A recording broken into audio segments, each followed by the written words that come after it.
Hello, and welcome to visit My Heat Pump, a whistle-stop tour of our recent experiences switching from an oil-fired domestic heating system to a modern air source heat pump.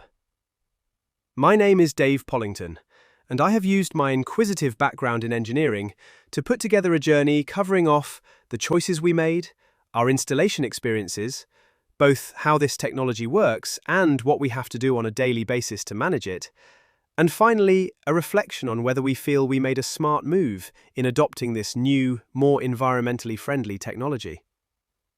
We hope you enjoy your brief visit with us today and find it interesting and possibly inspiring. This is our four-bedroom family home, located in a small village on the outskirts of Milton Keynes, right in the heart of England. The house was originally built around 30 years ago in the 1990s, and is a typical timber-framed, brick-built detached property with insulated cavity walls, wooden double-glazed windows, and a layer of fiberglass insulation in the loft. There is no underfloor heating or solar panels, and we have happily lived here for almost 2 decades. Until the start of this project, the only energy improvement we had made was installing a car charging point for our electric vehicle, which allows the whole property to benefit from cheaper green electricity overnight via Octopus's Intelligent Go tariff. One of the quirks of our village is that it has never had a mains gas supply, so our home was built with a traditional gravity-fed, oil-fired central heating system. The oil boiler sat in the back corner of the garage and protruded through the outside wall. It was fed from a 1,000-litre oil tank tucked away in the corner of the garden, which in turn needed topping up with heating oil 3 or 4 times a year. The house was heated by circulating hot system water through a series of 13 radiators, all connected via a hidden network of half-inch copper pipes. The upstairs airing cupboard housed the circulation pump, as well as a separate insulated copper cylinder used to store the hot water supply for the house, heated by diverting some of the system water through it. Lastly, we had water tanks in the roof that provided a head of water pressure for all the hot water and most of the cold water outlets in the house. Our faithful oil boiler saw us through winter after winter, despite exceeding its natural design life by a considerable margin. But finally, at the start of December 2024, its water jacket failed, leaving us with a large puddle of water in the corner of the garage and a rather chilly house. The experts soon confirmed that not only was the boiler beyond repair, but its through-the-wall style was no longer in production. Combined with the deteriorating condition of some of the radiators, and the realization that the old oil tank now fell short of modern regulations, we were forced to face reality and prepare to invest in replacing the entire heating system. Luckily, we could still get hot water thanks to the electric immersion heater, and with emergency electric fan heaters strategically positioned around the house, we sat down to review our options. We wanted to explore all our options, so we included the latest, more environmentally friendly solutions in our decision-making process. Mains gas was not available to us, and our experience of living with LPG bottled gas at our previous property had exposed us to both premium fuel costs and limited servicing options, so we ruled that out too. Traditional electric heating seemed to be more suited to smaller properties, and the concept of night storage heaters put us off this choice. We also considered biomass and ground source heat pumps, but their larger external footprints would take up too much of our limited outdoor space, so these were both rejected. Solar panels would have been a nice solution, but their inability to act as the sole heating source during cold weather eliminated them from our now dwindling shortlist. That left us with a choice: sticking with the familiarity of oil, or venturing into new territory and investing in an air source heat pump. Like all good engineers, I drew up a quick comparison table to help us make a more informed decision. Surprisingly, the air source heat pump came out cheapest for running costs, primarily due to the low maintenance associated with fewer and more durable moving parts, and no soot to contend with. This simplicity also contributes to a far longer life expectancy, often well in excess of 15 years. Thirdly, it was clear that rejecting oil as a fuel would be a big environmental win, allowing us to play our part in the UK's quest to achieve net zero by 2050. So that left just two areas of concern. Firstly, the eye-watering investment cost of up to £18,000 to install a heat pump, and secondly, the risk, often talked about, that these systems might struggle to deliver comfortable heating in a modestly insulated house like ours during a harsh winter. Fortunately, the government's generous £7,500 boiler upgrade scheme helped level the playing field in terms of upfront cost. A quick post on our village Facebook page also helped resolve the second concern. I asked residents for their real-life experiences, and reassuringly, every single heat pump owner responded by singing the praises of their systems. Interestingly, the only words of caution came from those who still used traditional heating systems and had no direct experience to draw upon. With a clear technology winner emerging, we then set about selecting a suitable heat pump supplier from the growing range of local heating engineers and national providers. As the last working day of 2024 rapidly approached, we called time on this process and made our final choice. We had mulled over several different quotes and spent time trying to understand the requirements and nuances of this relatively new technology. But in the end, with a degree of nervousness, we decided to put all our eggs in one basket and place our faith in Aira to deliver our replacement heating system. Aira is a Swedish clean energy technology company launched in 2022 and rapidly expanding across Europe and the UK. Their stated mission is to empower people to join the clean energy revolution, one home at a time, with an ultimate goal of decarbonising enough European homes to achieve a 1% reduction in total global carbon emissions. Right from the start, we were impressed by the well-thought-out journey they took us on. It told a convincing story and carefully steered us through a complex and sometimes bewildering new world. Their biggest attraction for us was their concept of total end-to-end support. They would cover everything we could think of, and more, including obtaining grants for us, regulatory approvals, finance, system design, supply of their own engineered and manufactured equipment, installation using their own academy-trained installers, waste disposal, commissioning and certification, followed by a lifetime of monitoring, servicing and repairs. We felt everything had been carefully thought through, resulting in a standardized approach to each stage of the process, with a typically Swedish emphasis on sustainability and innovation. Another important aspect for me was how the heat pump would look aesthetically in our garden. I was determined not to be lumbered with an ugly, industrial-looking air conditioning style eyesore. In this respect, Aira came up trumps with a carefully crafted, sleek, minimalist design that matched the effort invested in the engineering of the pump itself. We were also impressed by the comprehensive 15-year guarantees and warranties that Aira were offering at the time, which gave us some reassurance that our considerable investment would be protected from the risks of adopting newer technology. The final consideration was getting a fair price. This is a breakdown of the deal we signed up to following our free home energy assessment at the end of December 2024. Just under £14,000 paid for their standard setup of an 8-kilowatt outdoor heat pump, an indoor unit combining a 250-litre domestic hot water tank and system control module, a small 40-litre buffer tank for the heating circuit, and all the materials and labour required to decommission the old system and install the new one, apart from the removal of the old oil tank, which remained our responsibility.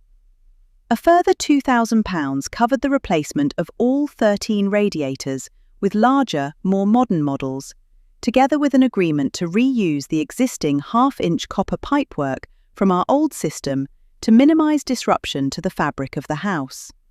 There were then some additional charges for design work and various certifications, resulting in a hefty grand total of £16,859.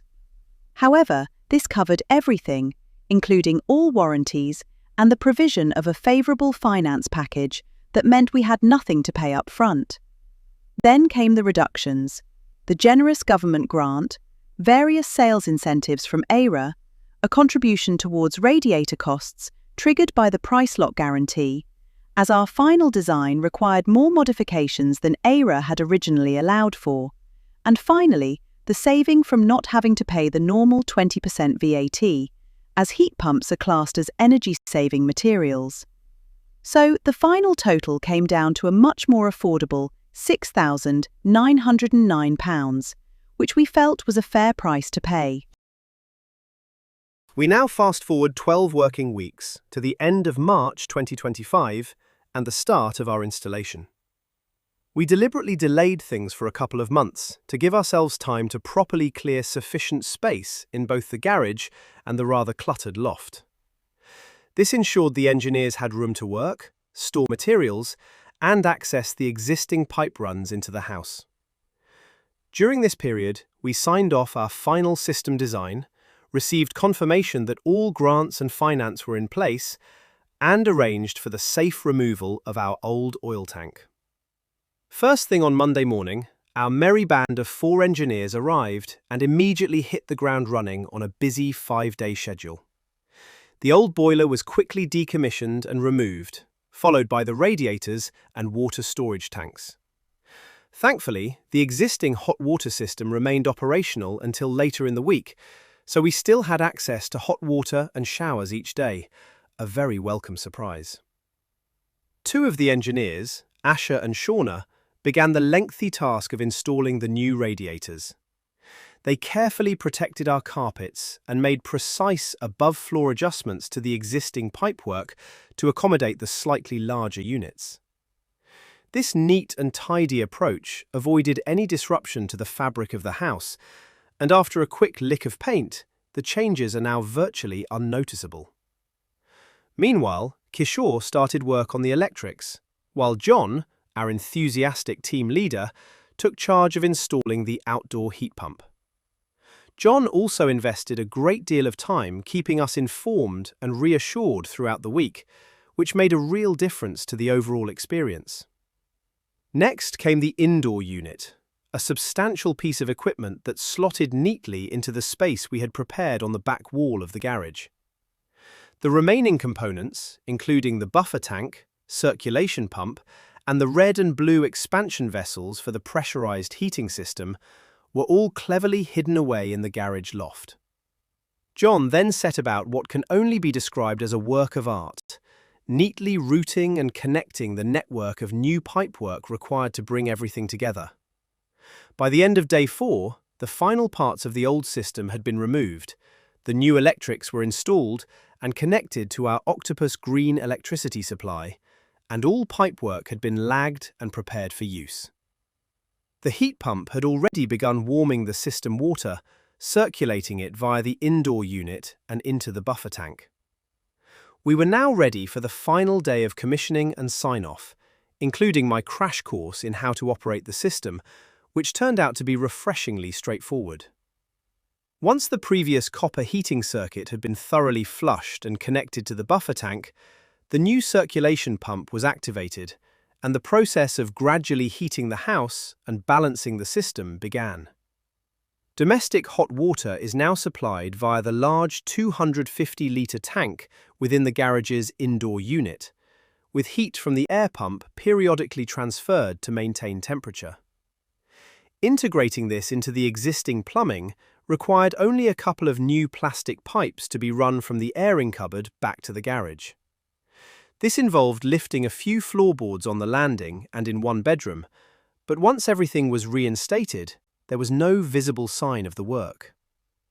By the end of day 5, we were able to sign off a fully functioning, smart-looking, and environmentally friendly system, delivered exactly on schedule by a team who made the whole experience both positive and enjoyable.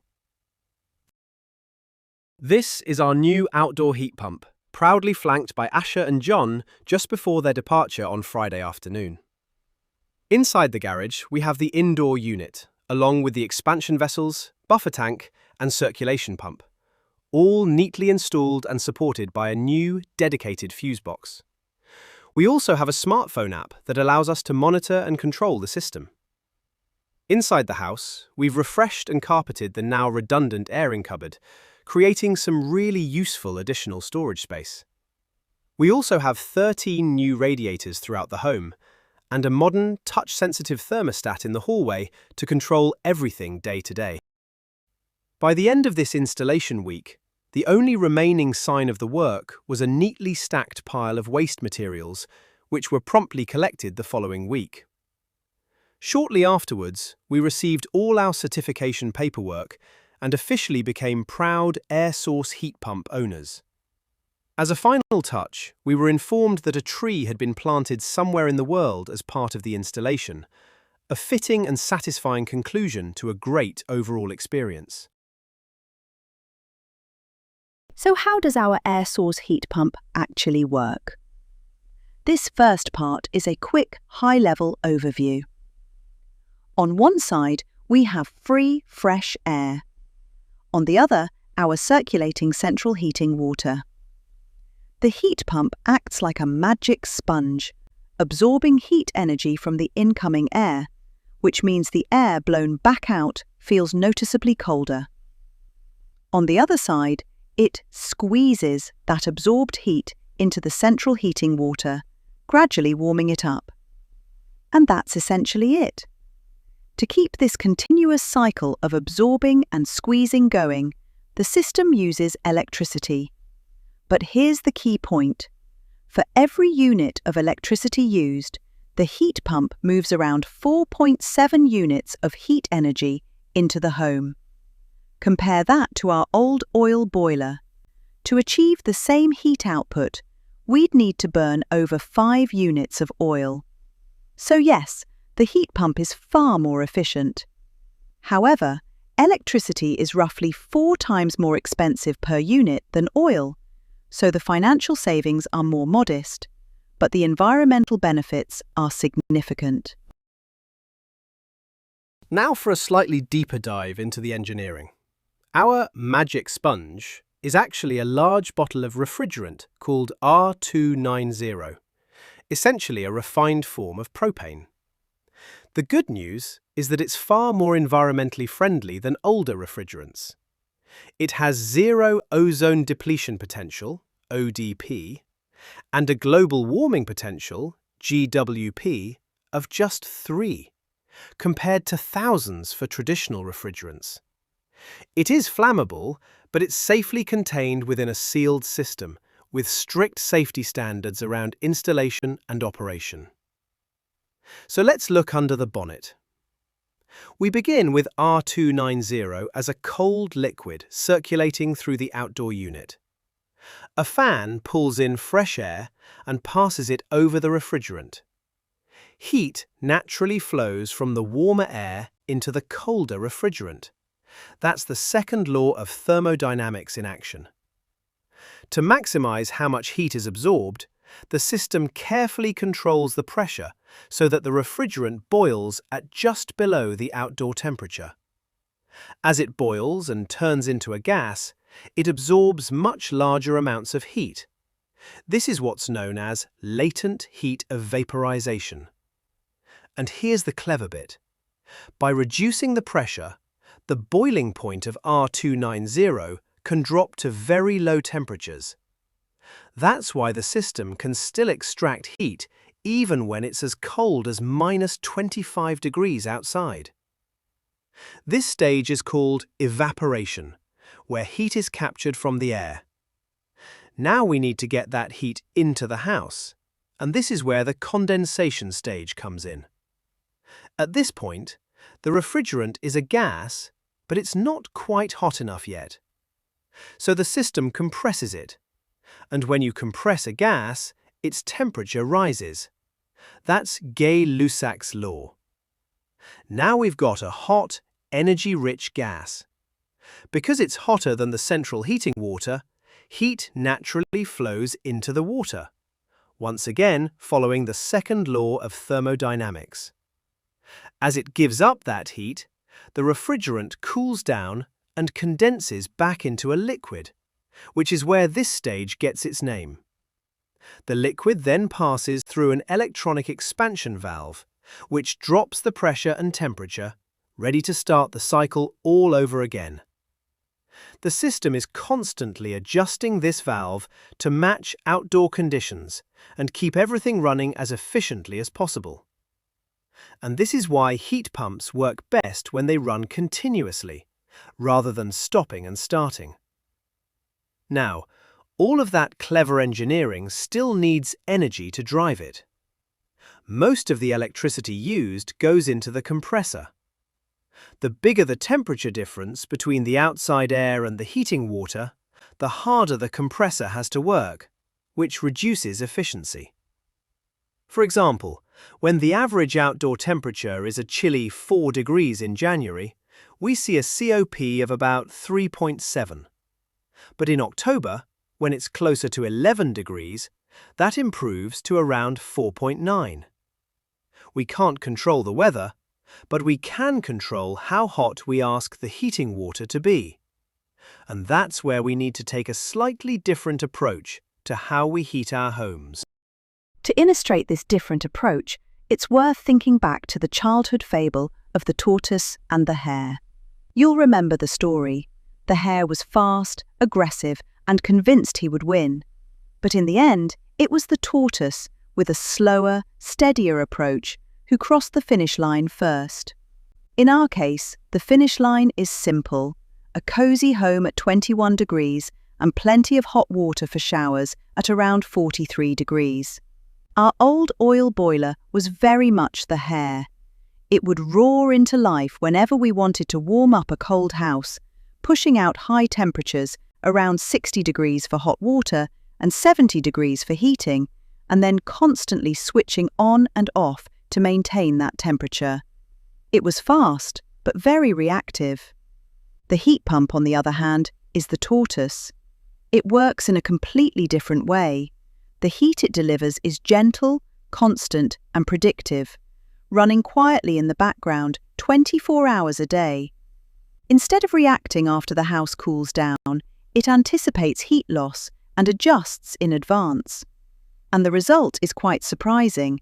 It still gets us to the same finish line, but with a far more stable and comfortable environment. The house just feels consistently warm all the time. The key to making this work is lower temperatures.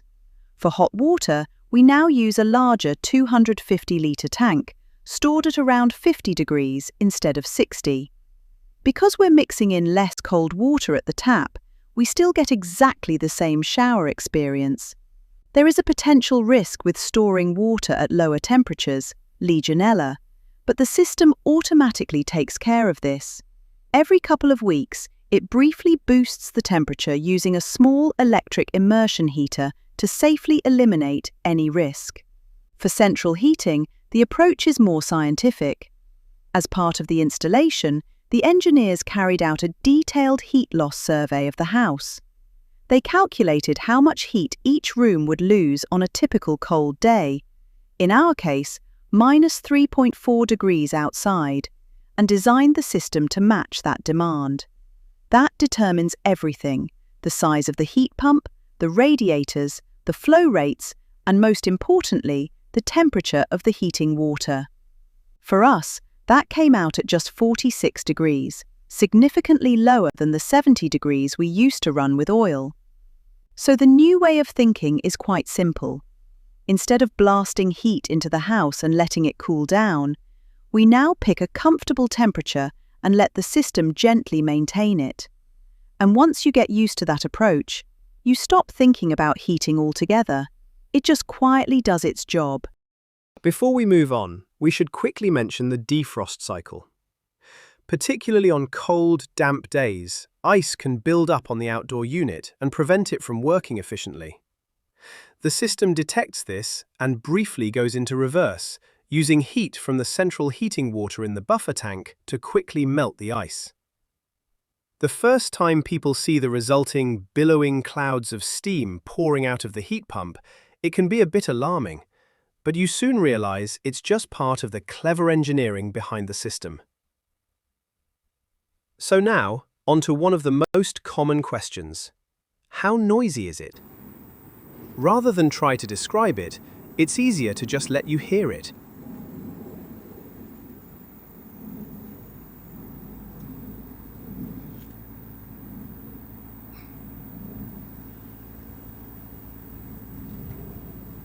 What you'll notice is that it's more of a steady background hum than anything intrusive, so unless you're sat directly opposite it, it's really not an issue.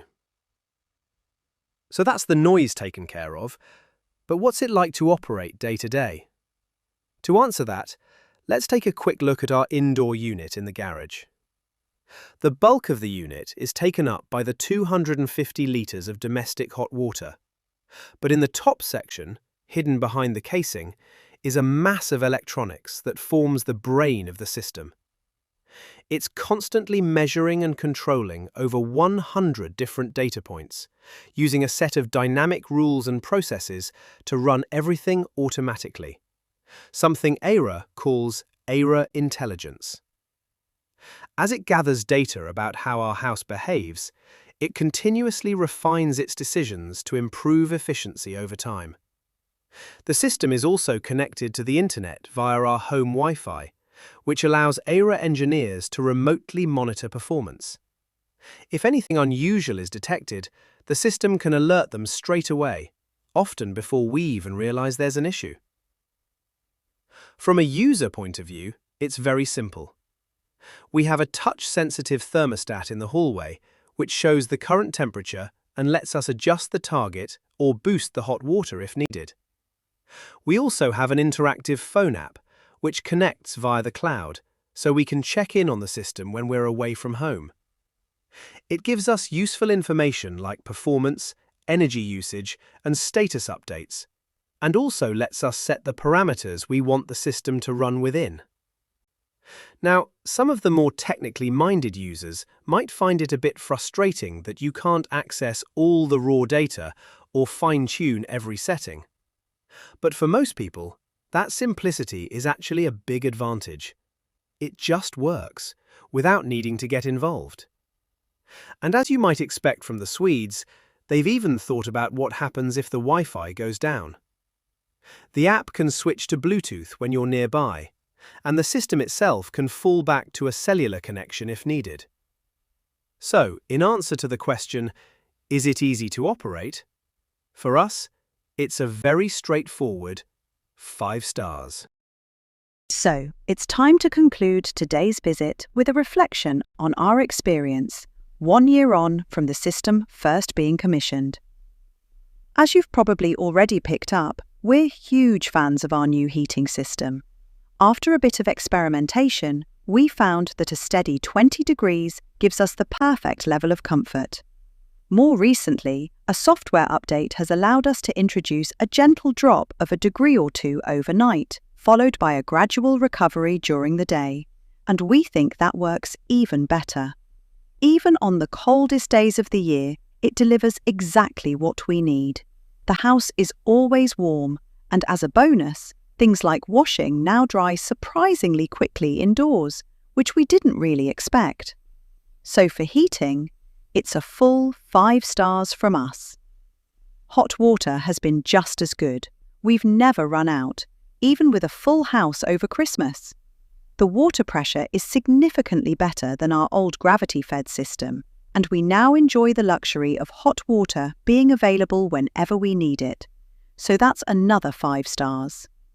From a reliability point of view, there's nothing negative to report.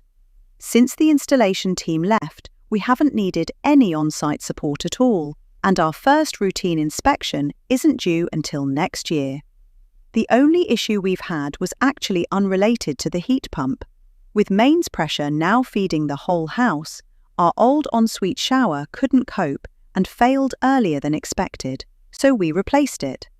We also fitted a pressure-reducing valve to protect the rest of the system. But importantly, none of this affected the heat pump itself, so once again, 5 stars for reliability. That just leaves the all-important question of running costs. The only solid benchmark we had was our oil spend from the previous year, which came to £1,190. I estimated a new oil boiler might have saved us around 10%, whilst my early projections suggested the heat pump might cost slightly more, given continuous operation and electricity pricing. In reality, our electricity costs came in very close to what we were previously spending on oil. So financially, it's broadly comparable. No big savings, but importantly, no increase either. But that's only part of the story. We've avoided servicing costs, we're no longer exposed to fluctuations in oil prices, and most importantly, we've reduced our carbon emissions by around 4 tons per year. So overall, we're happy. And if we're honest, just a little bit smug. So that's it. Thank you for visiting my heat pump today. We hope you found it useful. For us, it's been a smart choice, a clear win in terms of comfort and reliability, delivered at an acceptable cost, and, just as importantly, a win for the environment. If you're not yet convinced about heat pumps, why not go and see one for yourself? People like us all over the country are happy to show their systems in action. Just visit www.visitaheatpump.com to book a visit. And if you think an Aira system might be right for you, friends of ours are very welcome to use this referral code. We may both benefit from a discount. Thanks again for visiting, and enjoy the rest of your day.